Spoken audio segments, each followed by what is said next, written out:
wa mwenzako umubare uti dufise Imana y'umuhinga mugukiza. Turashaka kuyikomera amashyi.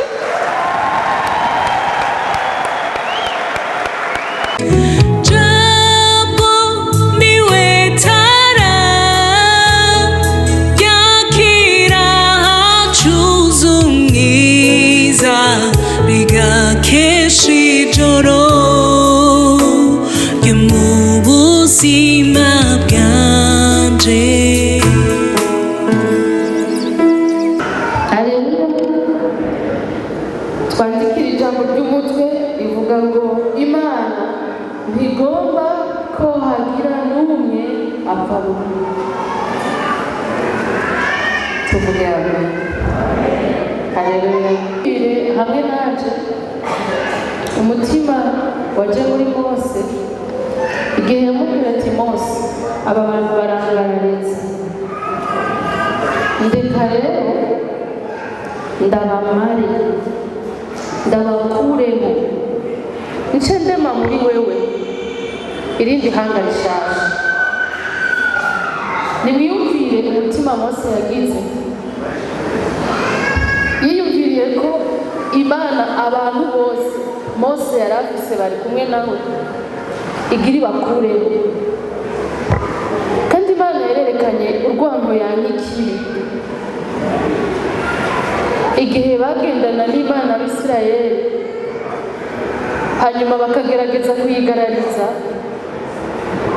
Turabona ahantu ngo yegeyeyo ikabareka, inzoka z'ubumara ngo zibiteramo zirabakomagura zirabamara,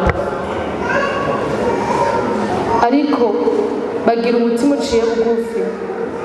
Muri uwo mwanya ukwihana kwabo wabenda ni ukwisase, nuko akanya isase barabwira Mose ngo twabibonye ko twacumuye, dusabire imbabazi ku Mana.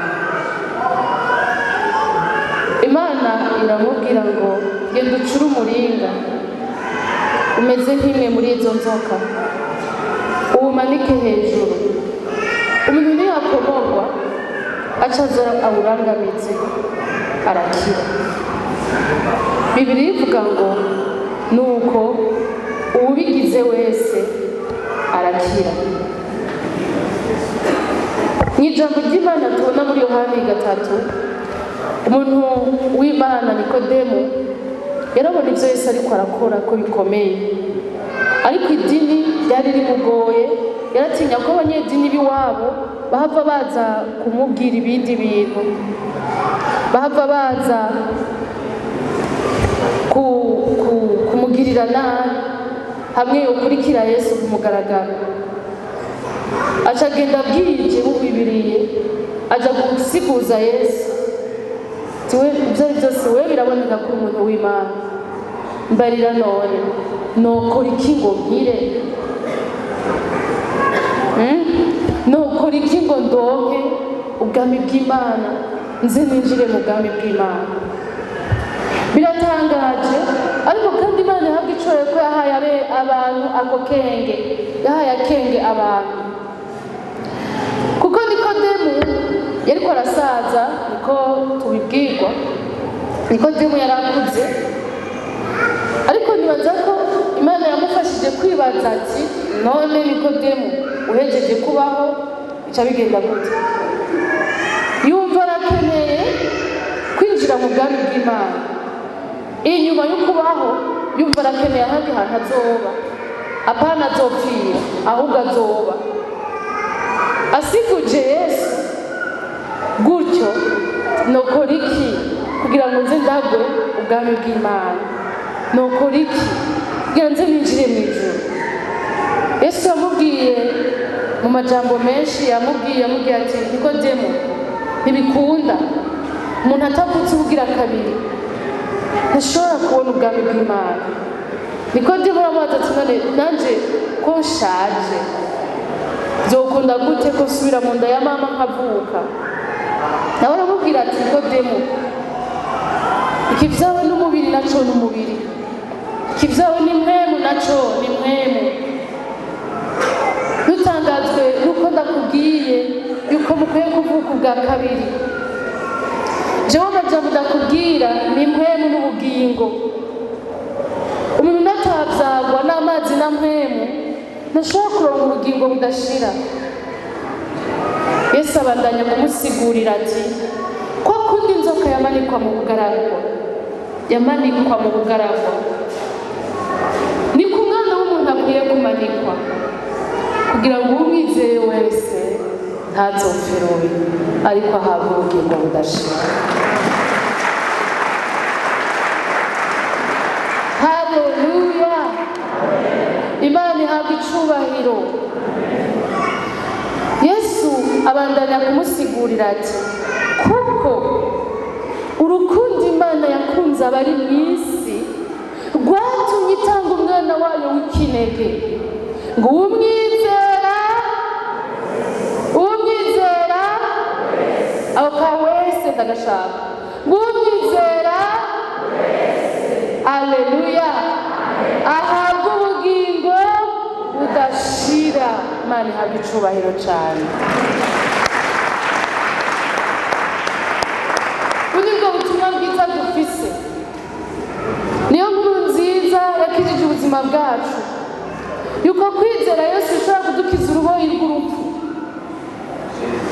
kandi Bibiliya bisigura neza mu kete ry'Abikorinto rya mbere 15 yuko uruboyi rw'urupfu ni ibyaha, ni icyaha. kandi Yesu nawe ku musaraba kugira ngo agihonye neza acapfa ububasha bwose cyari gifise. Aleluya! abagomba kumva inkuru nziza. Haleluya!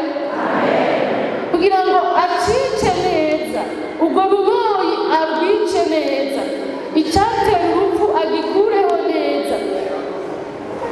naho yari kuba yinjiye muri za nzoka agakuramo ubumara zigasigara zidafise ububasha bwo kwica, natwe kugira ngo ahonye icyaha acaka ububasha bwacu kuri twebwe abana b'abantu. Bibiliya ivuga ngo ubwiwe yahindutse icyaha.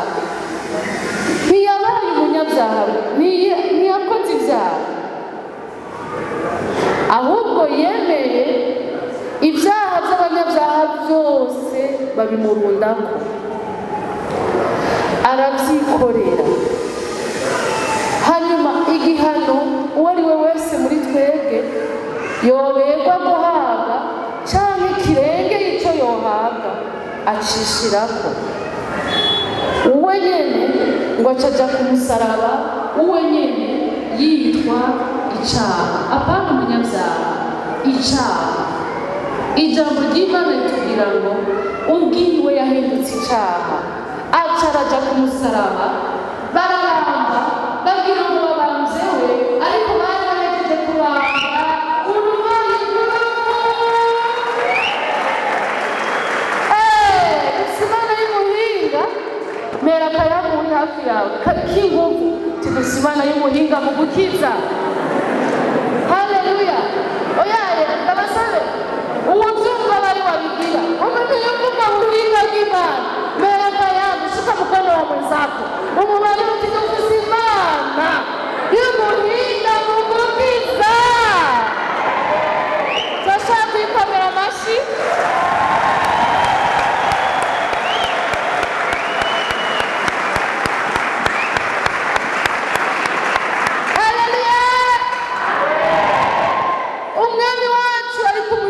Arababara mu mubiri, mu mutima akavuga ati bandanya rwose.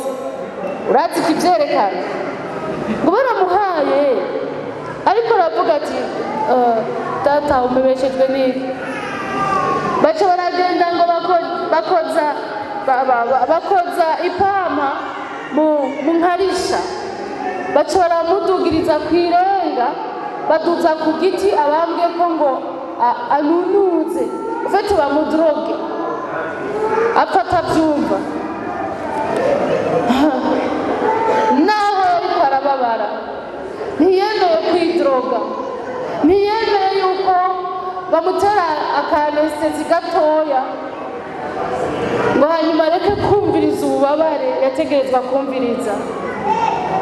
Yarababara mugabo avuga ati bandanya rwose kuko ikiriko kirapfa ndakizi.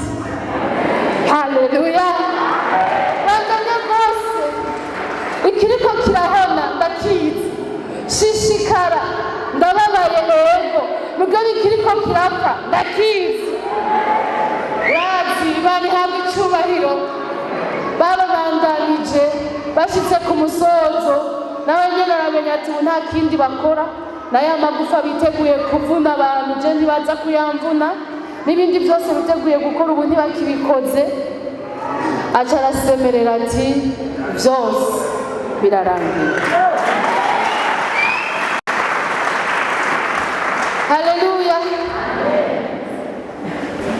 haleluya, byose birarangiye. Yaravuze ijambo riremereye, Imana yarangiriye ubuntu ndarimenya. Iryo jambo ngo rivugwa mu ngero nka zitatu. Rivuga ubwa mbere umuntu ahejeje kuriha igihano cyose yategerezwa kuriha mu bucamanza. Ahejeje kuriha iminsi yiwe yo gupfungwa iheze, canke amande bamuciye ayahejeje, aca avuga iryo jambo ryitwa ngo teteresya. Vyose birarangiye. Ideni ryose umwenda nategerezwa kuriha mu butungane ndawuhejeje. Ni ukuvuga ngo igihano nategerezwa guhanwa kiraheze, ariko yarahejeje guhanirwa wewe nanje. Mbega Imana!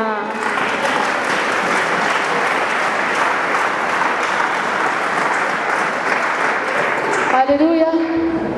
Ahandi iryo jambo rikoreshwa niyo umuntu yari mu ideni ry'uwundi muntu, canke wagiye muri restaurant urafungura urabihejeje, bagakuzanira facture ya mbere canke ya kabiri, cyangwa ugaharura inoti za mbere za kabiri, hajya uhejeje kuriha byose. Niryo jambo ngo rikoreshwa rivuga ati teretsa, ndahejeje kuriha toute la dette, ndahejeje kuriha ideni umwenda wose nari mfise. Hahandi ni ndahejeje kuriha igihano cyose nategerezwa guhanwa, ndahejeje kuriha ideni ryose nategerezwa kuriha. Haleluya. Ariko ninde yarahejeje kuriha kandi twari turi shende? Ni jewe nawe twari duhejeje kurihigwa, kandi twariha ideni tutoshobora kuriha bw'ibibi twakoze tutokosora. Imana ihabwa icubahiro cyane.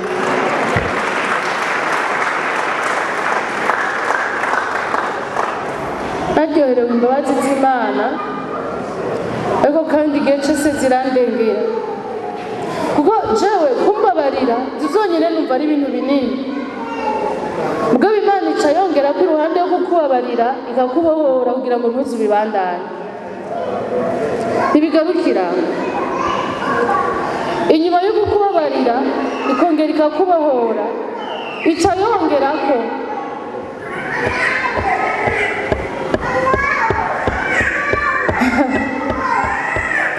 kubw'izo mbabazi igahinduka inshuti yawe.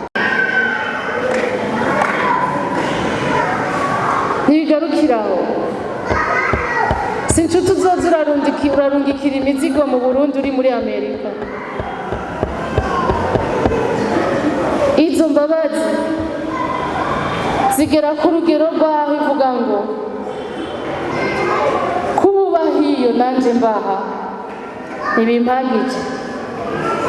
Je vais préparer un moyen, ngiye gutegura ingene uzova hiyo ukaza tukabana.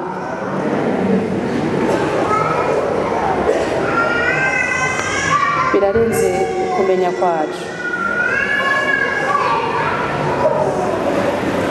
birarenze ibyo twotegekanye. Umunsi nsaba Imana imbabazi, ibyo ntabyo nategura. Icyari kimpangayikishije ko uko nubaho basi yambabariye. Icya kabiri nari numva kimpangayikishije kwari uko ntosubira kuba uwo muntu nahora ndi, kuko nari numva maramajwe no kuba nahora ndi uwo muntu. Ariko sinari nzi ko Imana ikigereka hiyo, igereka kuri ivyo vyose ikaguhindura inshuti yayo, igacigereka kuri ivyo vyose ikaguha kuzobana nayo. Abavyizeye bonyene ngaha nibo banezerewe, kandi turi benshi. Tunezererwe imbabazi zingana gutyo mu izina rya Yesu.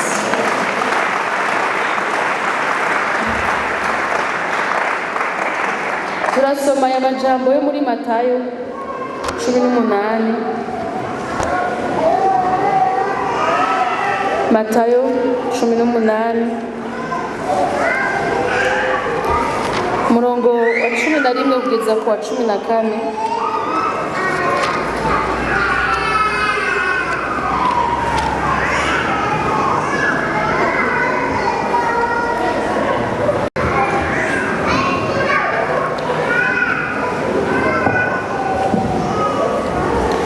Yesu ashimye.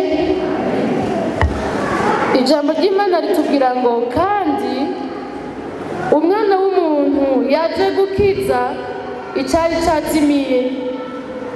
Mugira ngo iki?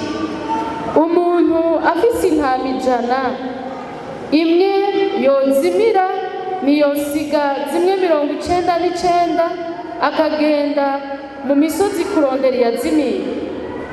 Kandi yayibonye, ndababwira ukuri yuko ayinezerererwa kuyirutisha zimwe 99 zitazimiye. Niko bidakundwa mu nyonga za so wo mw'ijuru kumwe muri abo bato apfa rubi. Haleluya. Yesu ashimwe cyane. Yesu niwe yatubwiye aya majambo, atanga ingereranyo dushobora gutahura. Umuntu afise ibihumbi 100, ibihumbi 10 bimukorokanye ntareka kunama hasi kubitora. Arimwo muri twebwe afise ibihumbi 110 bimukorokanye avuga ati ntaco ndacafise 90 ntangora.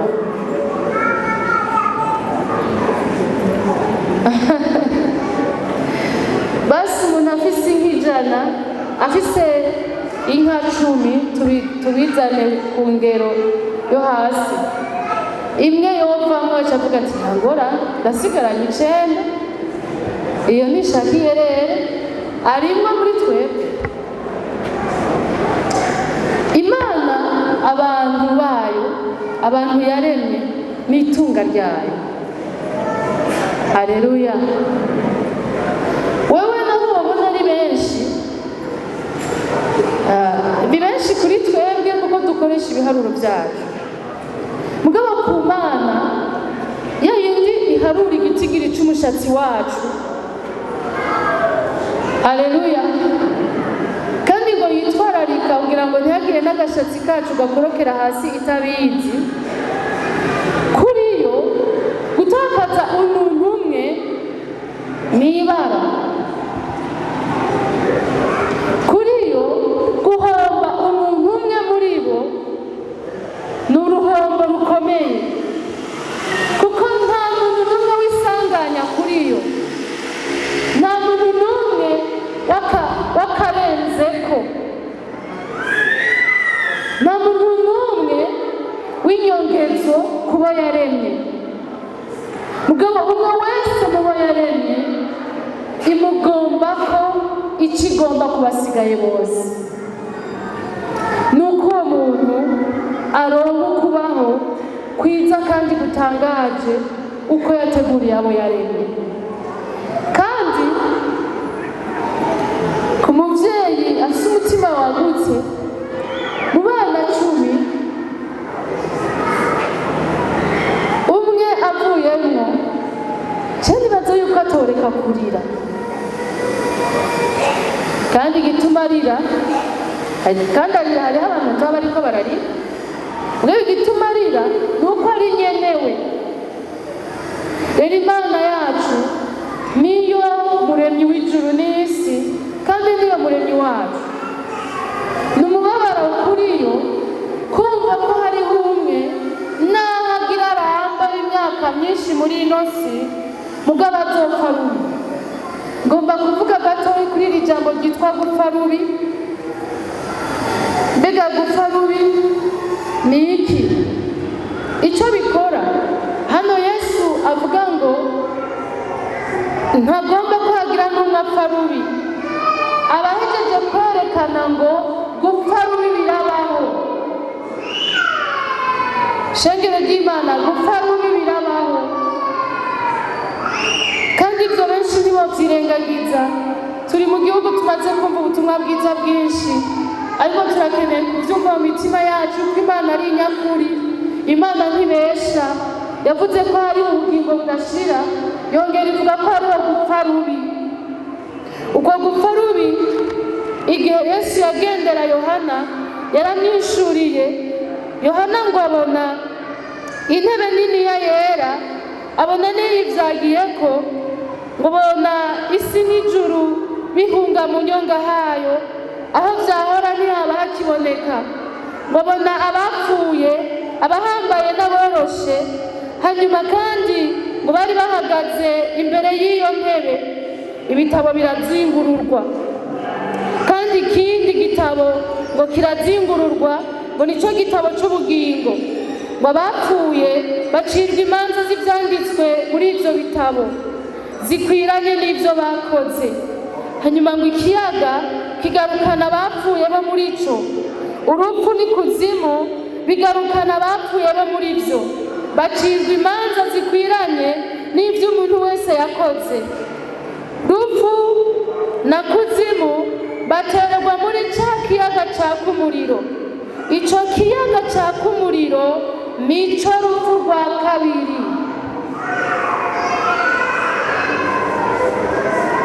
Maze kusoma mu Byahishuriwe Yohana igice cya 20 kuva ku murongo w'11 kugera ku murongo w'15.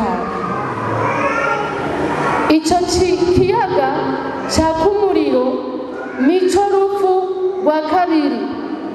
Naragerageje kubyiyumvira, nivuga nti bebasha ijambo ry'Imana ryoba ryavuze iby'umuriro rishaka kuvuga ahantu habi habishe bwatamuriro urimwo. Ni imvugo mfobekano cyangwa ni iki? Ariko amajambo menshi ya Bibiliya yanyemeje ko ari umuriro nyene nyamuriro. Gusa wabonye umuriro w'igitoro aho sitasiyo yahiye, aramaze kubona ko udasa n'umuriro wa Nyakanga wafashe imisozi. Aramaze kubona ko bidasa n'umuriro w'amakara wacanye. Rero uwo muriro nawo Bibiliya itubwira ngo ni ikiyaga cy'amazuku cyaka umuriro. Abamaze kubona umuriro babyita gute mu Kirundi? W'amavuka mu Kirundi birunga. Abamaze kubona umuriro w'ibirunga nko muri Kongo, ibirunga bivuye ikuzimu bikazanana n'umuriro mwinshi, bikazukurura ibiri munsi, aho byaguye hiyuba ku wundi musozi wirabura. Baramaze kubona ko uwo muriro gusa n'ibindi, ariko icyo bikora yose n'imiriro. Rero umwete w'Imana wo kudukingira uvana n'uko isi ingene yateguye ahazoza abansi bayo. Umwete Imana itugirira wo kutuburira, kutwinginga, kuduhendahenda, gutuma intumwa zayo, kutubwira ijambo ryayo, kutugendera mu ndoto, kutugendera duhagaze, gukoresha abantu, kuvugisha abatari bahora bavugishwa, gutuma abantu batandukanye. Irawuterwa n'uko izi ko by'ukuri hariho ikintu cyitwa gupfa rubi. Icyo cyitwa gupfa rubi yarakibitse. Nuko umunsi umwe Sodomu na Gomora ibyo bari barabwiwe byarashyitseko, niko undi munsi isi yose izoshirwako n'ibyo Imana yavuze. Abizera Imana ko ari nyakuri, haleluya. Abazi ko Imana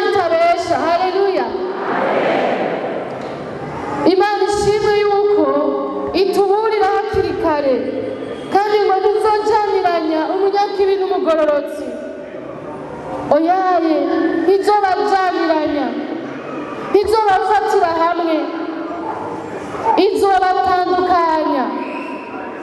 ariko ikintu cyambaye ku munsi umwe nariko ndarengana aho ku isoko kuri iyo sitasiyo iri aho nyene aho hafi, umugabo umwe aragira ibintu aravuga n'ibintu ndamuraba ndiyumvira ikintu umuntu yomugira, ndiyumvira uwo mwanya nyene sanga nivuganye nti Imana warakoze, ni ukuri uyu muntu ntitwari dukwiye kuba hamwe kuko n'ivyo ariko aragira ntitwobana navyo. Kw'iherezo ry'ibihe ndumva ko uyu muntu ntitwari tubereye kubana vrema, numva ndatahuye rya jambo ry'Imana ngo isi ntivyari bibabereye ko baribamwo. Yesu ahabwa icubahiro cane. Hariho ibintu birahabona n'ibitarahabona vy'umwiza wo mw'isi n'abakoreshwa n'umugwanizi, ushobora kubona neza ko uwo mutima ntitwobana ibihe vyose, oyaye imyaka yose, kandi nambawe ubwawe canke jewe ubwanje ushobora kubona ni oya ibi bintu ntivyobaho mbaye, notegerezwa kubigwanya, ibi bintu ntivyokunda ko mbana navyo ubuzima bwose. Namba jewe ubwanje ushobora kubinebagura, kandi nanje ubwanje mfise aho nanebaguwe n'Imana nkihana. Mbega Imana yera itagira ukugabitanya na guke, ni gute yobana navyo kandi ivuga ngo mba ahantu hera, ahantu hanje hera hazobabera. Amen. Rero yarateguye ibibanza bibiri très différent, bitandukanye rwose. Niwasoma umugani w'umutunzi n'umworo Lazaro uzoca ubibona ingene urya mutunzi yabwiwe ngo ntawuva hiyo ngo aze hiyo, aze hiyo, kandi nta n'uva hino ngo aze hiyo. Ati yamara basi jojotereza ima ry'amazi ku rurimi rwanje kuko ndiko ndasha. Ni Yesu yabivuze, muvyibuke. Wa Yesu duhamagara abadayimoni baduteye bagahunga, wa Yesu izina ryiwe ritabara, niwe yabivuze. Ni umunyakuri. Vivons la vérité, tujane n'ukuri kwa Mpwemu Yera akoresha mu kudusigurira ivy'amateka, ivy'icaha n'ivy'urupfu. Aleluya. Rero ntawuva hiyo ngo aze hino, nta n'uva hino ngo aze hiyo, ni ibibanza bibiri bitandukanye. Ariko inkuru ntigarukira aho rero, kuko ari ibibanza bibiri bitandukanye nyene. Hano tubona ngo rupfu na kuzimu batererwa muri ca kiyaga caka umuriro.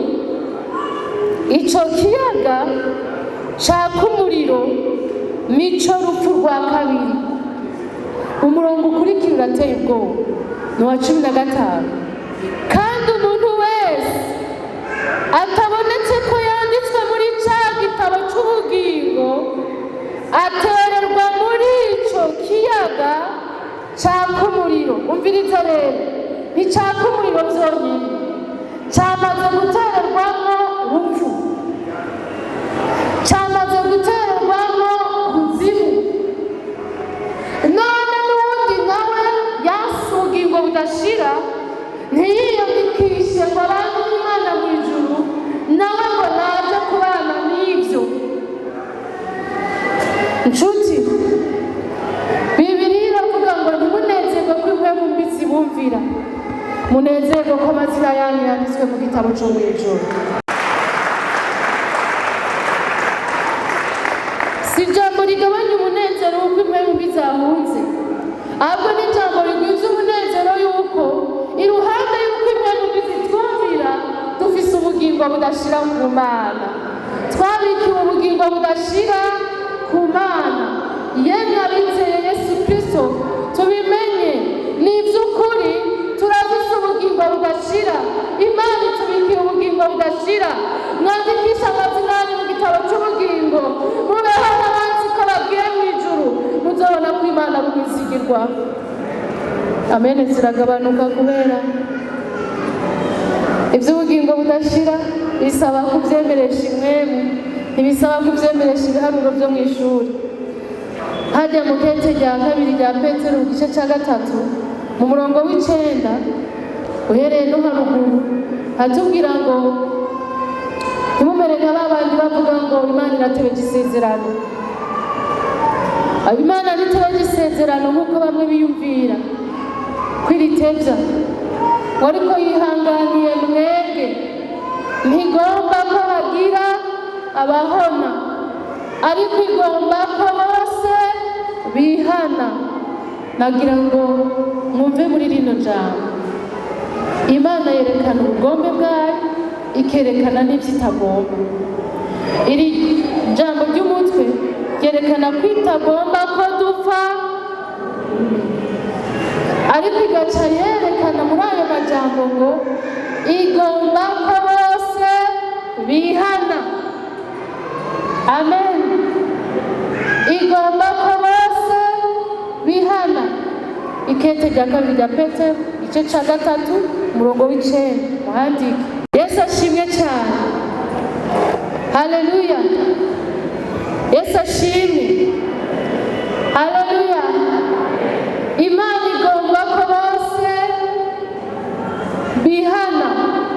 Kubera ikigomba ko bose bihana, mu kwihana muzobisigurirwa abatarabyiga mu nyigisho z'ijambo ry'Imana hano. Mugabo mu kwihana harimwo guhindukira. Rero Imana irazi ko yabikiye ubugingo budashira abemera gutunganya imitima yabo biciye mu kimazi cy'amaraso ya Yesu Kristo. Amen. Haleluya. Yesu ashimwe. Hajya twasomye ijambo ry'Imana ryatubwiye ngo umwana w'umuntu yaje kurondera no gukiza icyari zimwe. Ntera akayabo uri hafi yawe, Imana igomba kugukiza, nta wundi mugambi igufitiye. Imana igomba kugukiza, ni wo mugambi igufitiye. Ndagutangariza